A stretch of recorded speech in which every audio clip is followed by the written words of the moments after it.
అందరికీ నమస్కారం. స్వాతంత్ర దినోత్సవ శుభాకాంక్షలు అందరికీ కూడా.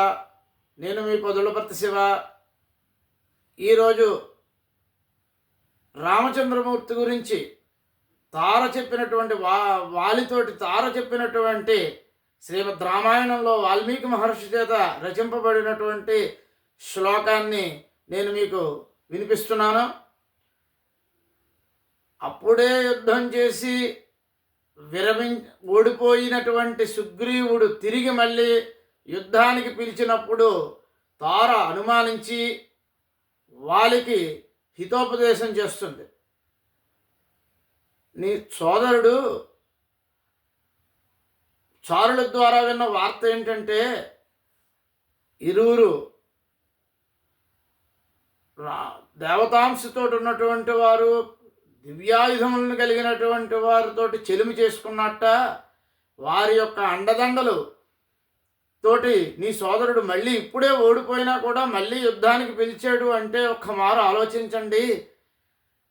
యుద్ధం కంటే చెలిమి చేసుకోవడం, చెలిమికి పిలవడం, స్నేహం చేసుకోవడం, తోడబుట్టిన వాడిని సమాదరించడము చాలా మంచిది అని హితోపదేశం చేసినప్పుడు రామచంద్రమూర్తిని కూడా చెప్తుంది. రామచంద్రమూర్తి, రాముడు, లక్ష్మణుడు, నీ తమ్ముడు సోదరుడైనటువంటి సుగ్రీవుడికి అండగా ఉన్నారు. వారు ఎటువంటి వారో తెలుసునా? నివాస వృక్ష సాధూనాం ఆపన్నానాం పరాగతి ఆర్తానాం సంశ్రయశ్చైవ యశశ్చైక భాజనం.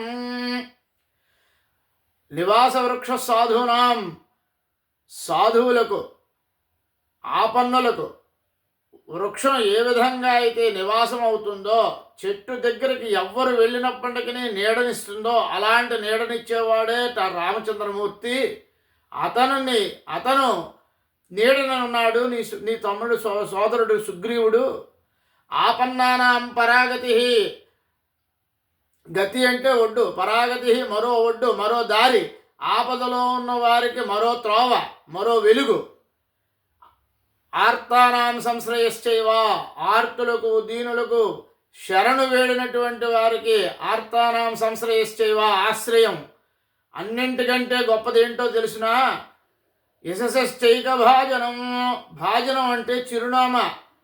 రామచంద్రమూర్తి కాలంలోనే వశిష్ఠుడు, విశ్వామిత్రుడు, జనకుడు, దశరథుడు ఎందరున్నా కీర్తికి అడ్రస్ చెప్పవలసి వస్తే, కీర్తికి చిరునామా చెప్పవలసి వస్తే ఒకే ఒక్కడున్నాడు, అతడే రామచంద్రమూర్తి.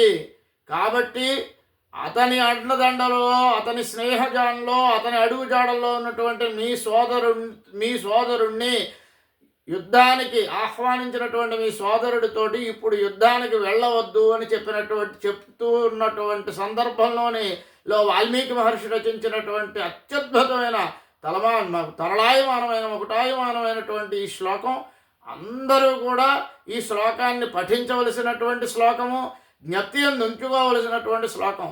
నా ఈ శ్లోకము విశ్లేషణ తాత్పర్యము మీకు నచ్చినట్లయితే లైక్ చేయండి, షేర్ చేయండి, సబ్స్క్రైబ్ చేయండి. ధన్యవాదాలతో మీ శివ, పదుళ్ళపర్తి.